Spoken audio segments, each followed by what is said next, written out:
The following is a special presentation of Tony Kurre Radio. Good morning. It's Happy Tuesday morning. It's Tone to Bone. Make sure you download that TKR app. Get after on the Tony Kurre Radio podcast. I did 6 shows yesterday. We did Dark Side of the Pooch. We did Mission Minded. When in Rome we're doing this week. We had Students of the Game. Need to Know with Kip Keefer. Great shows. Check out the Tony Kurre Radio podcast. A couple things I want to bring up. First of all, Hugh Freeze is the head coach of the Auburn Tigers. That's who I picked about 2-3 months ago. I got Auburn fans. I got an Auburn family across the street. I got an Auburn family to my right. I got an Auburn family to my left.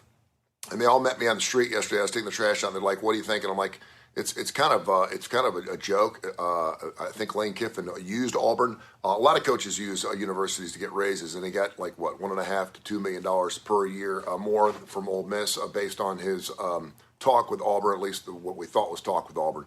And then Hugh Freeze, who I thought would be a good hire because I knew you'd get him a hell of a lot cheaper, and you get Lane Kiffin, and a lot of people would say it doesn't matter what the money costs. Well, if it doesn't matter what the money costs, go get Nick Saban for $50 million. I mean, throw everything you got at him, right? It does have to do with money, and you got $40 million in buyouts right now between your last 3 coaches, including Hugh Freeze, who you have to pay $3 million for his buyout from Liberty. 2 years ago, before Auburn hired Brian Harsin, they wanted nothing to do with Hugh Freeze. I don't know what changed over the course of 2 years. I know that time heals wounds. If you thought that Hugh Freeze was a creep 2 years ago, you probably think he's a creep now. If you thought that he was going to bring some probationary issues with him 2 years ago, he's bringing them now. With that being said, I'm a redemptive kind of guy. I think the whole thing that happened with Tunsil and the Houston Nut thing, and then, of course, the 1-800-900, the escort service kind of thing, was years ago. Hugh Freeze is still married, seems to be happily married, has stayed on the down low for the last 4 or 5 seasons. He's done an unbelievable job at Liberty, and he's only one of 3 guys who has beaten Nick Saban in back-to-back years. That may be a good enough reason to bring him into Auburn. With that being said, he just got absolutely whitewashed. He got hammered this past weekend against New Mexico State. I know it's one game, but he was favored by 24 points and got blown out. And I don't know, maybe that had to do with the fact that he was not looking at his game plan and was thinking the Auburn thing was going to happen. I don't know what the situation, but that was a weird game, really, really strange. So when you're talking about, that's the problem with putting your eggs in one basket. And I heard that Matt Rule's name came up for the Auburn job as well. But because Auburn was all in on Lane Kiffin and they knew they were going to get Lane Kiffin, that he was like, listen, I'm not playing second fiddle to anybody. He took the Nebraska job. Here's the thing, though, and listen, I'm not going to try to compare the two, but I guess I do. When Alabama went to get Nick Saban, they landed on the tarmac, got Nick Saban in the airplane, and said, we're not leaving until you get on this plane and fly back to Alabama. They would not take no for an answer. And something tells me that if Auburn would have done that with Lane Kiffin, he probably would have came. But I don't know that for sure, but I'm just saying that if you don't take no for an answer, and you just keep throwing more and more and more money at him, we got to get past the money thing. When you talk about $40 million in buyouts that Auburn's paying right now, it's ridiculous. So what's another $3 or $4 million a year? Make Lane Kiffin, if you want him that bad, make him the highest paid coach in the country. Give him $15 million a year. If you want the guy that bad, give him whatever it takes to get him there. That being said, I think everyone has a price. So we'll see what happens. But I'm happy for my Auburn brother. I talked to Al Greco this past weekend. I don't know if he's happy with that. He's always, hey, this is my coach, and I'm going to support him. That's great.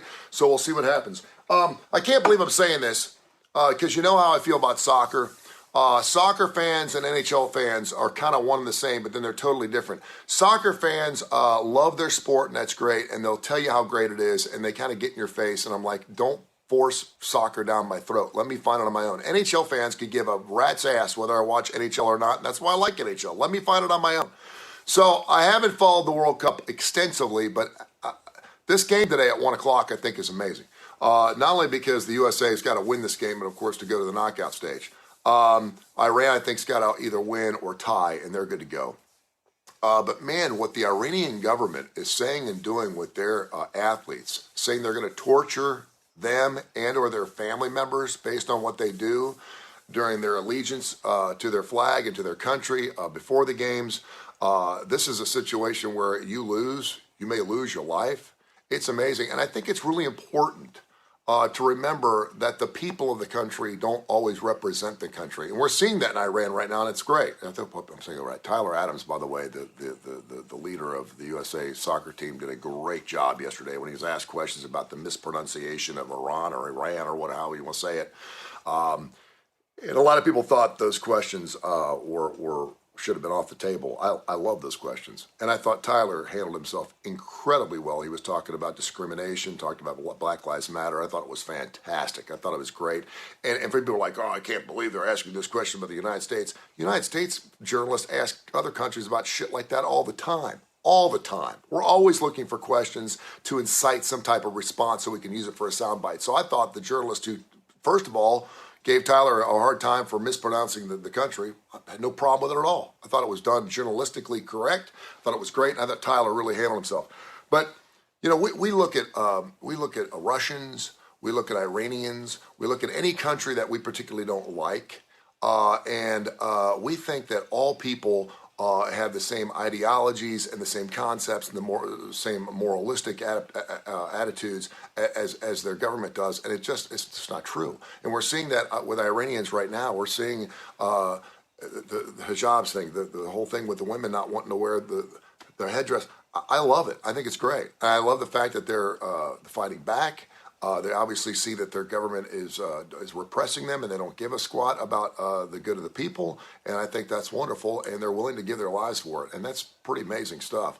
With that being said, it's funny because we like to insert political views, moralistic views into our sports, and when it comes down to it, you're going to see these USA guys hugging these Iranian guys before the match and after the match, and it's a game. But for Iran, it seems like this game is much bigger than it is for the United States just because of the ramifications that come along with it. I mean, the country's in turmoil right now. It's pretty amazing, and it's something we've never seen, or at least I've never seen in my life. So kudos to the Iranian people for what they're doing, for what they believe in. I think it's great, and I think as a USA citizen, we got to respect that. But listen, we're seeing this Russian thing, and I have a friend of mine that lives about 4 or 5 doors down, and he's a Russian, and he goes back and visits, and he's like, man, a lot of Russian people don't believe in this war and don't like this war, and we're not like that. We're just like you. We're people. We have jobs. We have families. We love our families. We're doing everything we possibly can to live right and do all the right things. And just because we have a government that are knuckleheads and not doing what we want doesn't mean that we don't feel the same way as you do. So I think that's great, and I think that's a reason why I'm going to watch today at 1 o'clock. Now, I do hope we beat their ass. I hope we do win.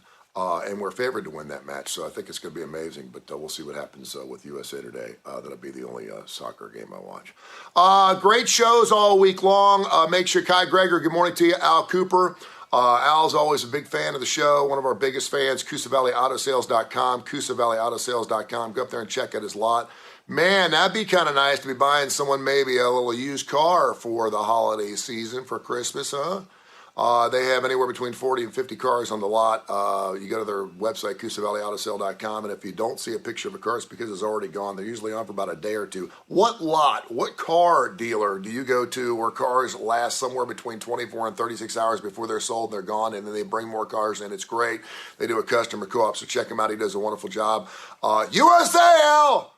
We'll see what happens today at 1 o'clock. And also check out all of our shows. Go to Tony Kurre Radio Podcast. It's Kurre with a K, Kurre, Tony Kurre Radio Podcast. We have now over 1,000 shows up on our Tony Kurre Radio umbrella of podcasts. It's fantastic. We're very, very proud of that. You can listen to all kinds of great shows about everything in blues. The Damon Johnson Show, which is fantastic. We're going to be doing some new of those shows coming up here shortly.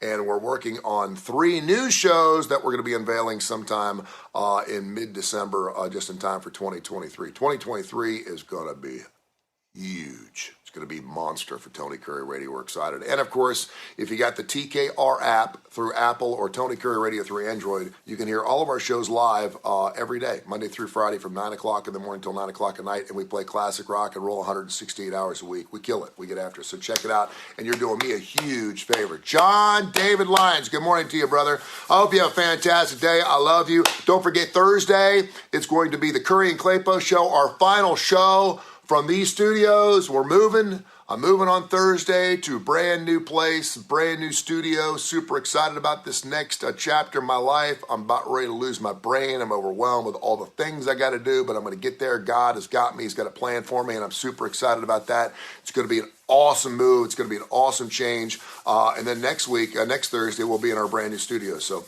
we may have some wires hanging from the walls like something from the Grinch, but we're going to get after it. So check us out Thursday, the Kurre and Claypo show right around 8 o'clock. And then, of course, we'll be on Fox 6 at 9:35 on Thursday morning, one of our best spots. Thank you. I hope you have a fantastic day. God bless you. This has been a special presentation of Tony Kurre Radio.